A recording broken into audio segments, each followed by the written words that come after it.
Good afternoon, everyone, and a very, very warm welcome to Isifundi Training and to another episode in our Bite-Sized Corrosion series where we are celebrating women in corrosion and engineering.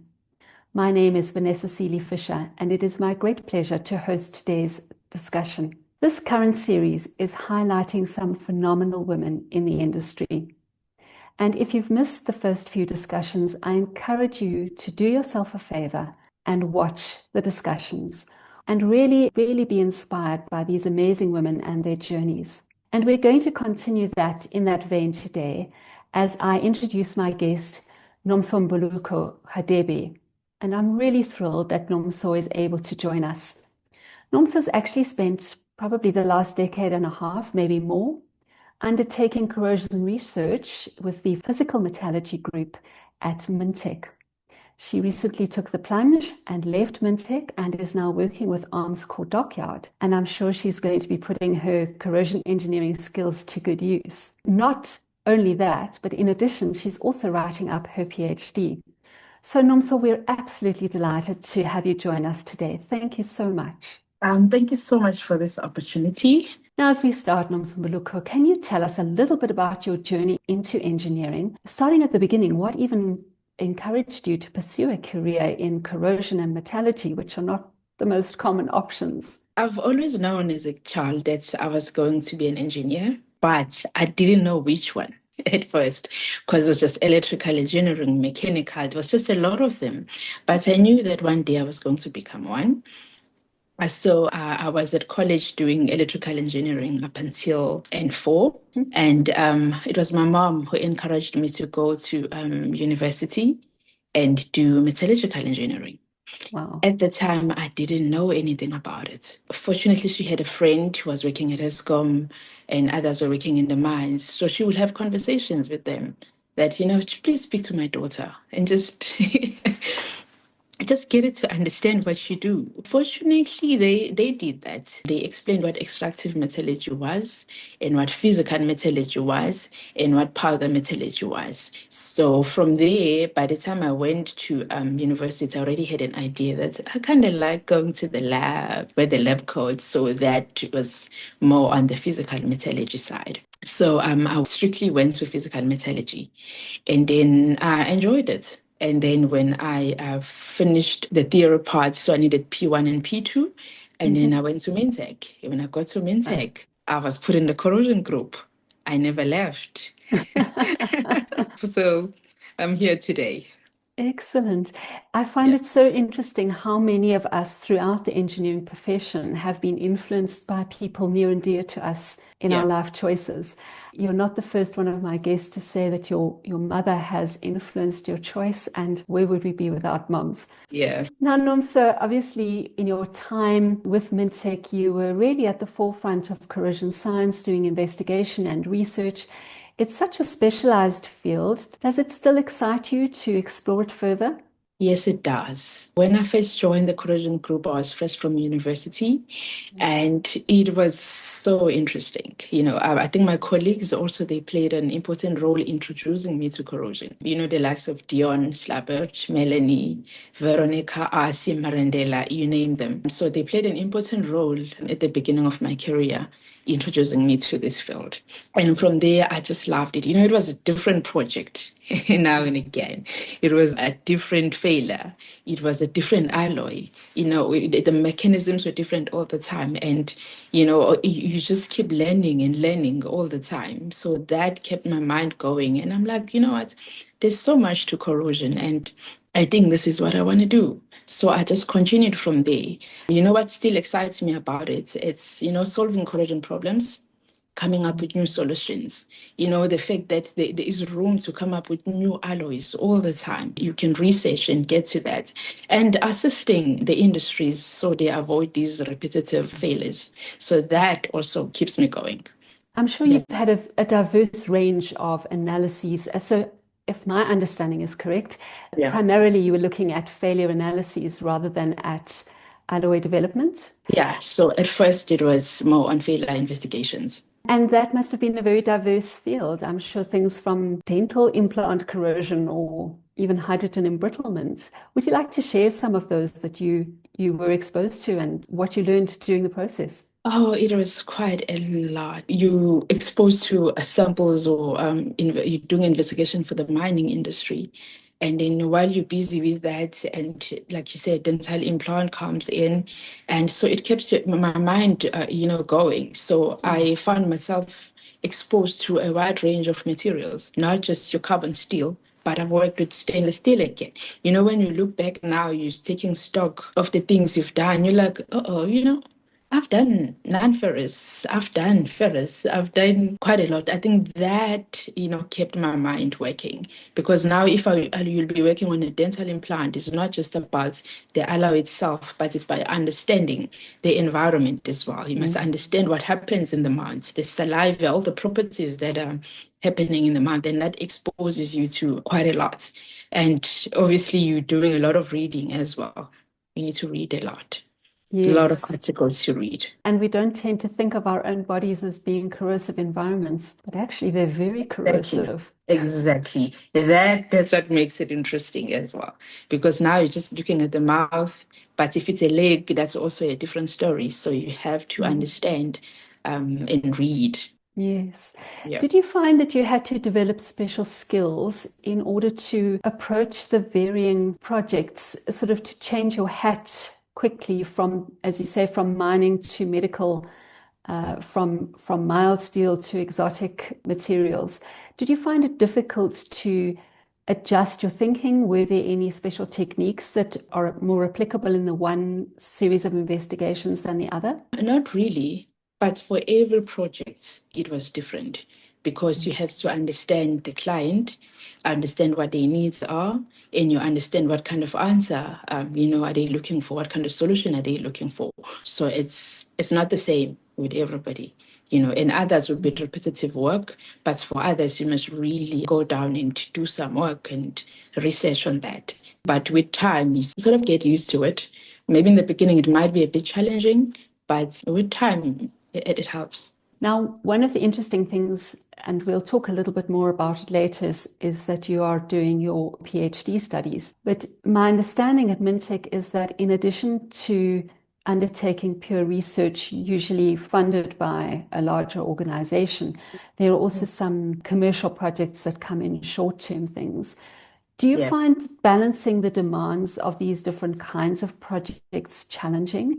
And did you experience differences, whether they were local South African or international colleagues that you were working with? Did those contribute as well? It's all about planning because with the commercial work, the consulting work, you know that the plant may have stopped somewhere.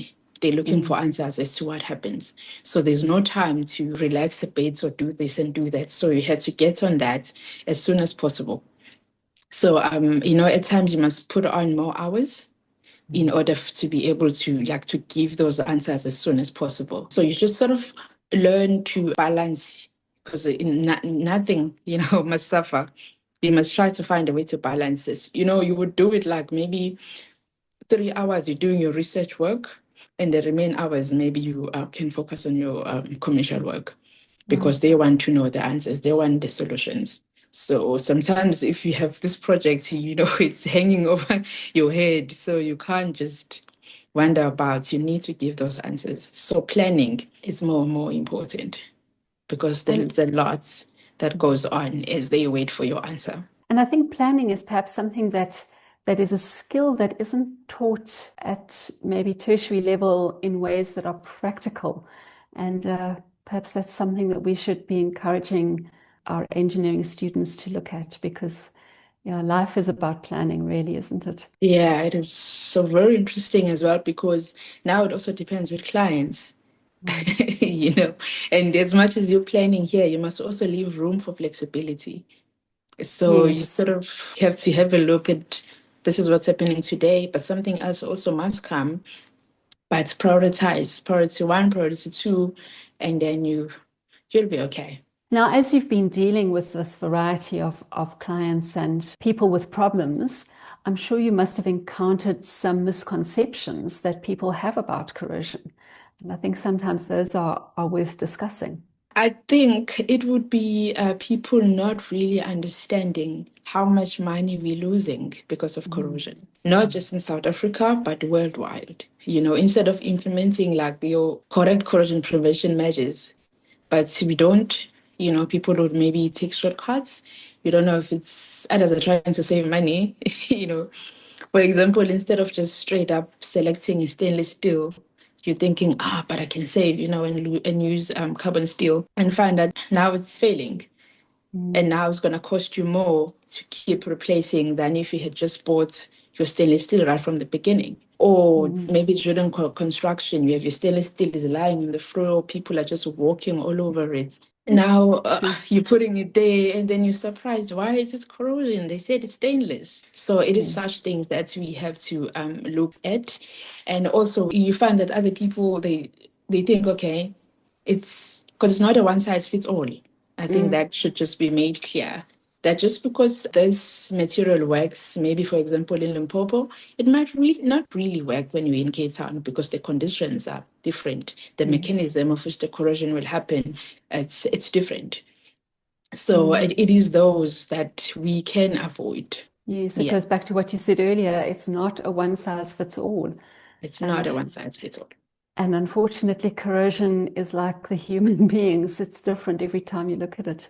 Now, just because it's Women's Month and because our focus is on women in engineering, have you faced some challenges? What are some of the biggest challenges that you have faced being a woman in this industry, and some ideas on how we can overcome them?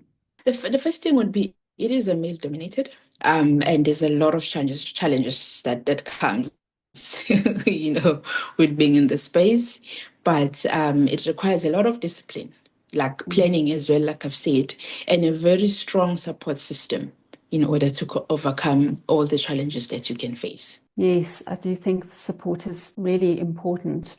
And in that, in terms of the support you've received, did you have strong role models, strong female mentors, perhaps, who helped you shape your path? Definitely. Definitely, I've had those. I have a few women that I look up to and I've always looked up to when I got into the industry. You look at your Melanie Smith, Prof. Cornish, Prof. Chown, because they also started at Mintek. So I was exposed to them, just looking at their careers, looking at their work ethic, looking at how they balance their lives. Sometimes I would even ask questions. How are you able to do it? Just looking at those women, looking at your Veronica, Caroline, all just the women around me. I learn from each and every woman I meet. So that has helped me a lot. I'm also aware that even in my space, I am mentoring quite a lot of young women. I am passionate about it. It has always been a part of me, not just in STEM, but in just life in general. So I really think that having people to look up to or mentorship, it is very important. I think you're very wise there, Nomso. I think that as much as we've looked up to people, I think we forget that there are people looking up to us. Definitely. Sometimes we forget that the way we approach something can be an encouragement to them as well. And yeah, that's sometimes quite a mantle to carry. Now, just recently you made a big, bold move away from this very research-focused situation where you were in at Mintek, and you've taken the plunge, moved to the Cape, and are currently with Armscor Dockyard. That's a big, brave move, and I congratulate you. What does your current role look like? And are you, within Armscor, are you supporting the South African Navy? When the opportunity came, I was just like, I love corrosion, so the course is the place to be. Exactly. So that's where it all started. But otherwise, yes, moving from Mintek is very research based. But what I found when I got here is that, yes, there is research that is done, and of which that also helped me fit in nicely. And what made it even more interesting is that I'm also applying, the knowledge that I gained while I was just at Mintek, at school, everywhere. I'm also applying it now. I'm having this real world experience now that is just not research based in the lab, but now I can see it live, which makes it really interesting. I think I made a a good move. Excellent. Well, we're certainly going to keep our eye on you and see how you support them. Armscor's focus primarily with the Navy, or are they doing other things as well? Are they solely for Um, our Defence Force, or are they focused on other yes, aspects? yes, it is with the Navy. But unfortunately, most of the things are classified, so I'm not Sure, allowed to, sure. say much Yes. on that. Yeah, And I'm sure it's going to be very interesting. And I've no doubt that you will help them solve their corrosion problems, perhaps some of of those that they course. didn't even know about. Yes, Now, definitely. in amongst all of this, not only have you been juggling work, but you've also embarked on your PhD studies, which is an incredible undertaking, and I congratulate you on that. I'm so in awe of anybody who's doing their PhD while trying to live a real life. What is your PhD on, and are you able to still do the necessary research, or will you have to step away from work to do it full time? With my PhD, something that I've always wanted to do. So, what was interesting as well is that I have interest in hydrogen. So, I've done your high temperature hydrogen attack, on steel, your hydrogen embrittlement, hydrogen induced cracking. So, when now we have to look at clean hydrogen, where now we're moving, looking at hydrogen storage. So I thought, Mm. oh, okay, this I can do. Because now we're moving towards hydrogen storage. Now, where are we storing this hydrogen? So that is the main question that I am trying to answer here, looking at creating an alloy or coating that would assist prevent hydrogen embrittlement. Because hydrogen, as we all know, it does embrittle the steel. That's what I'm looking at right now, coming up with a new alloy oil coating to prevent Okay, hydrogen embrittlement. that's going to be really exciting to follow. And I presume you've done hydrogen embrittlement, researched hydrogen embrittlement studies in your time at Mintek. Yes, I have been introduced to a hydrogen, attack. So, like I said, it happens in different ways and it's different mechanisms and it looks different all the time because if it's a high temperature, then temperature is playing a role. It will definitely be different from looking at say, hydrogen induced because of the mechanisms and so on. So, this Yes. specifically is on hydrogen implement on this one. That's very forward thinking when we think about the move to the one day perhaps hydrogen economy in a sense. We Yes, will need to be confident that where we're storing the hydrogen is not where it's going to go and of produce a big course. bang, but where we've Yes. got it safely. I think that's going to be very interesting. Well, I wish you well on that. Yeah, thank you so much. Going back to your question, just for now, I have just put it aside a bit because I Okay. just started working the site. So I just want to focus on getting to know the place, what is what, but I'm definitely finishing it soon. Excellent. Well, keep us posted and we'd love to hear a little bit more about it. And also, as we draw to a close, are there any specific projects that you've worked on other than the hydrogen interest that you have that you felt have really sort of highlighted aspects of corrosion that you hadn't expected to find during your research of the last coming up for 2 decades? Have there been any sort of unusual corrosion scenarios where you just felt, gosh, I didn't expect that, and look, there is corrosion there? One of them would be when we were working on SRBs, Hmm. sulfur-induced bacteria.